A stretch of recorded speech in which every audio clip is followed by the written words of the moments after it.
सबको जय मसीह की। मैं जसपाल एक बार से फिर आप लोगों के सामने परमेश्वर का वचन लेकर उपस्थित हूँ। आज का मेरा टॉपिक है मसीह की पहचान। मसीह की पहचान। फिलिपियों की किताब अध्याय 3:8 में परमेश्वर का वचन कहता है, वरन मैं अपने प्रभु यीशु मसीह की पहचान की उत्तमता के कारण और सब बातों को हानि समझता हूँ, क्योंकि जिसके कारण मैंने सब वस्तुओं को हानि उठाई है और उन्हें कूड़ा समझा है, जिसमें मैं मसीह को प्राप्त कर सकूं। तो यहाँ पर इस वचन में मुझे दो बातों ने ज़्यादा मेरा ध्यान गया, सब बातों में और सब वस्तुओं में। तो आज हम सब बातों पर बात करने वाले हैं। जब मैं एक और बाइबल में पढ़ रहा था, वहाँ पर लिखा था सब कुछ और सब तरह, सब कुछ सब तरह का हमें क्या है, अपने जीवन से क्या है, हानि समझना पड़ेगा, उनको कूड़ा समझना पड़ेगा। तो आज जो मैं बात करने वाला हूँ सब वस्तुओं पर, सब कुछ। और याद रखो मसीह को व्यक्तिगत रूप से जानना, इससे बढ़कर कोई भी महत्वपूर्ण और कीमती बात नहीं है। इसके अलावा मुक्ति और हमेशा के जीवन के लिए हम जब जीवन को पाते हैं, इससे बढ़कर और भी कुछ चीज़ नहीं है। और वो जब हम यीशु मसीह को जानते हैं और उसको अपना मुक्तिदाता के रूप में, उद्धारकर्ता के रूप में ग्रहण करते हैं, तो हमें क्या है, अनंत जीवन मिलता है और वही हमारी मुक्ति का कारण है।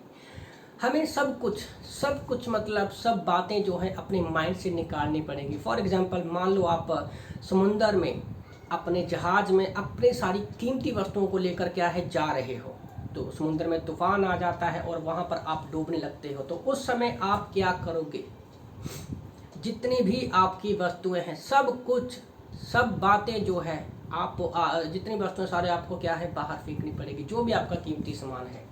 उसी तरह से जब हम यीशु मसीह के पहचान में अगर बनना चाहते हैं, तो हमारी जितनी भी सब बातें हैं, जो भी सब कुछ है, हमें क्या है वो अपने माइंड से बाहर निकालना पड़ेगा, सब बातों में सब कुछ।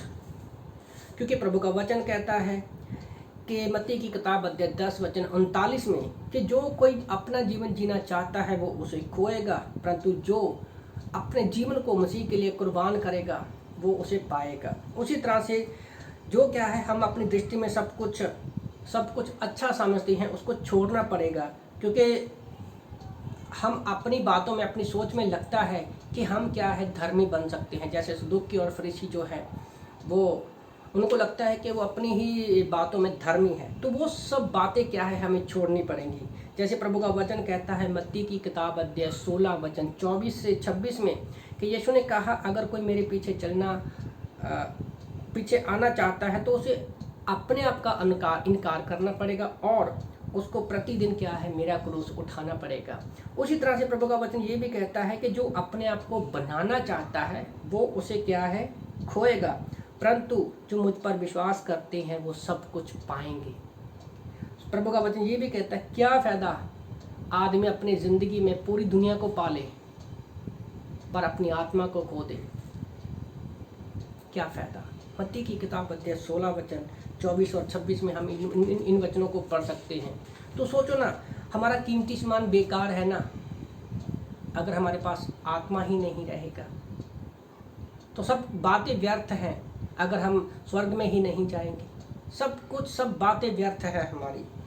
उसी प्रकार क्या है, उसी प्रकार हमें भी अपने जीवन रूपी नाव में धर्म की जो पुरानी चीज़ें हैं, गलातियों की किताब अध्याय 2:20 के अनुसार हमारा पापी स्वभाव जो है वो क्रूस पर चढ़ा दिया गया है, हमें उसमें नहीं जीना है।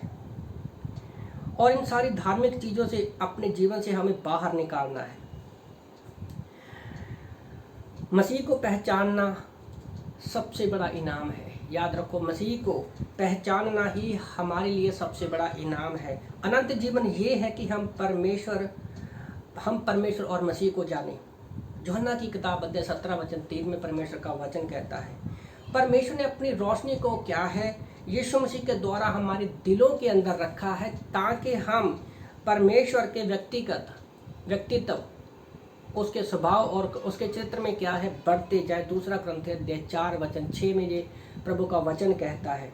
पौलुस यहाँ पर जो भी बातें कर रहा है वो व्यक्तिगत संगति की बात कर रहा है। सब बातें, सब कुछ क्या है, वो यहाँ पर व्यक्तिगत संगति की बातें कर रहा है। परमेश्वर की संगति के सामने सारी चीज़ें क्या है हमारे लिए कूड़े का ढेर होना चाहिए। जैसे पौलुस कहता है कि यीशु की पहचान में मेरी सारी बातें, मेरा सब कुछ क्या है, मैंने कूड़ा समझा है। पर दुख की बात ये है, जिन बातों को पौलुस यहाँ पर निकालने की बात कर रहा है, आज पूरे का पूरे संसार जो है उन्हीं बातों के अंदर जी रहा है। आज लोग जो है मसीह की पहचान, मसीह का नाम तो जानते हैं पर उसकी पहचान में नहीं जीते हैं। पर मैं आप लोगों को उत्साहित करना चाहता हूँ कि हमें अपने मन से क्या है, मसीह की पहचान में, अपनी सब बातों में सब कुछ क्या है बाहर निकालना होगा, ताकि हम मसीह की पहचान में और भी बढ़ते जाएं। तो इन वचनों से प्रभु आप सबको आशीष दे। आमीन।